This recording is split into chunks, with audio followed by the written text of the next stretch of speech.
El stand de El SENA, el programa SER. En este instante nos encontramos con el producto lácteos y productos de mi tierra, La Cascada, del municipio de Junín. Ellos nos van a hacer una corta presentación de su producto, a quién va ofrecido y cómo es el proceso.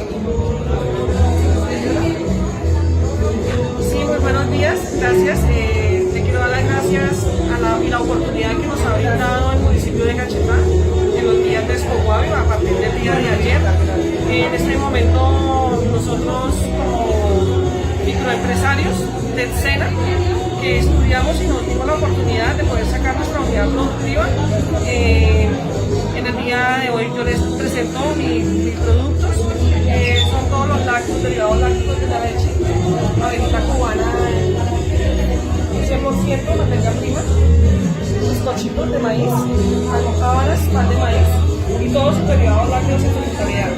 En el día de ayer escogimos arroz con leche, arequipe, yogur un yogur innovador en el mercado que ninguna empresa grande lo tiene, el yogur de Guatilla. Entonces es mi innovador en la unidad productiva lácteos y productos de mi tierra, La Cascada.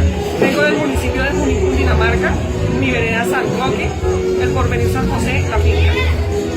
Muchísimas gracias.